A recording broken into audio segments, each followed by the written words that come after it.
The profound power of giving, unpacking through worth and purpose. The concept of giving at its core is beautifully articulated in The Go-Giver by Bob Burg and John David Mann. The first law, the law of value, unequivocally states, your true worth is determined by how much more you give in value than you take in payment.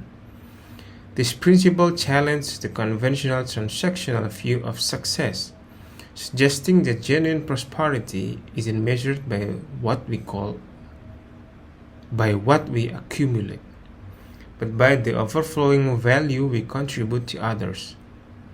In the narrative, we witness Pindar, a seasoned and highly successful entrepreneur in his late 70s, imparting profound wisdom to Joe, an ordinary employee grappling with the complexities of career and life.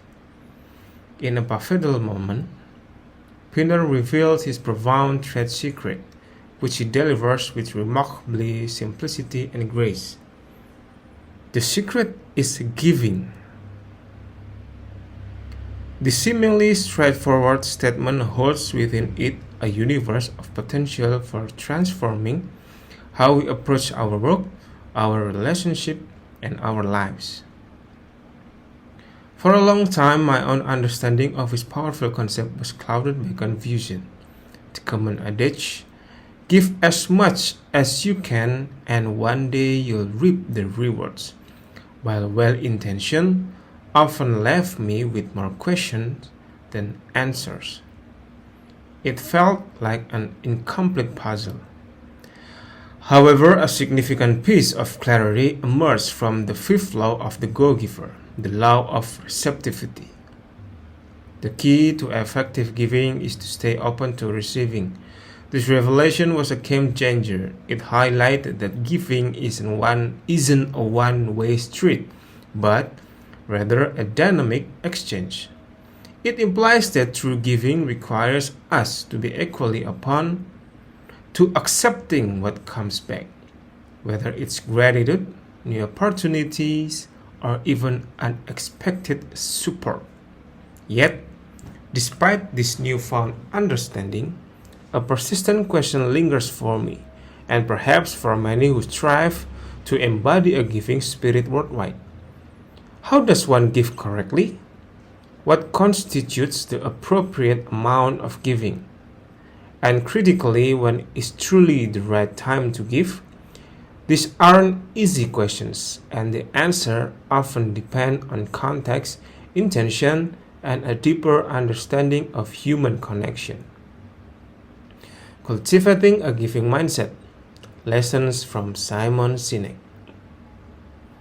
The embodiment of a giving mindset is powerfully exemplified by Simon Sinek, the acclaimed author of Start With Why. Sinek's personal philosophy, which he shares with compelling conviction, is remarkably simple yet profound.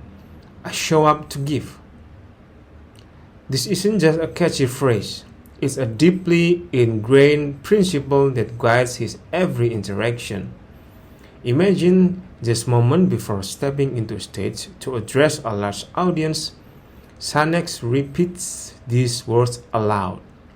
I'm here to give. I'm here to give. I show up to give. I show up to give. This deliberate affirmation fundamentally shifts his perspective and, in turn, his entire approach. This giving mindset transforms him into a vulnerable speaker. In the most empowering sense of the word, he sets the fear of imperfection, unburdened by the anxiety of making mistakes, or the concern on whether every single person in the audience will like him. Why? Because when your primary intention is to give, you literally have nothing to lose. You're not there to take applause, gain recognition, or sell a product. You are simply there to offer value, insight, and inspiration. This radical detachment from outcomes allows for a genuine an authentic connection with his audience.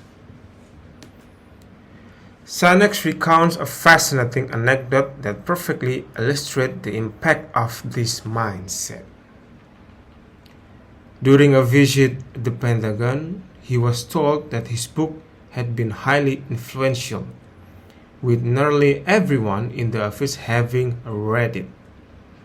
Naturally, Sinek inquired about the number of copies they had on hand. The answer was astonishingly simple: 1. The single copy had been passed around, shared, and discussed, creating an immense ripple effect. This experience reinforced Sinek's belief that true impact isn't about volume or sales, but depth of influence. He prefers to sell one book that genuinely resonates with and is devoured by hundreds of people, rather than selling 100 copies at seminar that remain unread on shelves. He is a vocal critic of speakers who, at the end of their presentations, prominently display their social media handles or explicitly urge their audience to purchase their books for the answers. He rightly identifies this as a taking mentality, a focus on personal gain rather than genuine contribution. Giving in Crisis, the inspiring Barry-Wehmiller story. The power of giving is perhaps most strikingly evident during times of crisis, as demonstrated by the extraordinary actions of Barry-Wehmiller, a prominent manufacturing company. To understand their story, it's important to grasp the concept of a furlough. A furlough is a temporary layoff program where employees retain their employment status, benefits, and often their jobs, but are required to take an unpaid leave.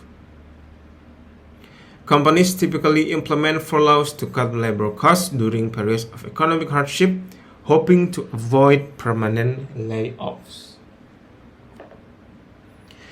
In 2008, the global recession hit Barry-Wehmiller with full force. The company experienced a devastating 30% overnight loss in orders, threatening their very ability to meet payroll obligations. This immediate crisis necessitated saving a substantial sum of $10 million. In such dire circumstances, most companies would, and indeed did, consider widespread mass layoffs as the only viable solution to cut costs quickly. However, Bob Chapman, the CEO of Barry-Wehmiller, courageously rejected this conventional approach. Instead, he proposed a revolutionary and deeply empathetic furlough program. Under Chapman's plan, every single employee, from the frontline factory workers to the CEO himself, was required to take 4 weeks of unpaid leave. The brilliance of this approach lay in its flexibility. Employees could choose when to take their leave and even split it up into smaller increments throughout the year. Chapman articulated his reasoning with profound clarity and compassion. It's better that we all suffer a little than any one person suffers a lot from being laid off. This wasn't just a financial decision, it was a deeply moral one. The outcome of this bold initiative was nothing short of remarkable. Not only did the company successfully save an astounding $20 million, double their initial target, but company morale, instead of plummeting, actually soared. What was even more astonishing was the spontaneous act of selfless, giving that emerged among the employees. Some individuals voluntarily shared their unpaid leave. For example, an employee who could only manage to take 3 weeks of unpaid leave might have another colleague volunteer to cover the remaining week by taking 5 weeks instead. This act of collective responsibility and mutual support was actively permitted and encouraged by the company. Why did they share? Why did they give? Why did they embrace such an act of collective sacrifice? I believe the answer lies in a profound sense of shared purpose and empathy. They understood that their individual act of giving would directly ease the burden on their colleagues and crucially contribute to the company's recovery and long-term stability. They gave for a greater purpose, for the well-being of their colleagues and the very survival of their collective enterprise. It was a powerful demonstration of how a shared vision and a culture of genuine care can unlock extraordinary acts of generosity. The deeper purpose of giving beyond expectation. I confess I still grapple with the often repeated mantra of just give without expecting anything in return. While noble in sentiment, my concern is that without a strong underlying reason or purpose, givers run a significant risk of burnout. Research by Adam Grant, a leading expert of organizational psychology, strongly supports this concern, highlighting that selfless giving without boundaries can lead to exhaustion and disillusionment. Therefore, the reason for giving isn't about transactional giving to get more mentality. It's about something far more profound and sustainable. As the Barry-Wehmiller story so powerfully illustrates, the most impactful and enduring form of giving is when we give for a greater purpose. This purpose might be the well-being of a community, the success of a team, the advancement of an idea, or the alleviation of suffering.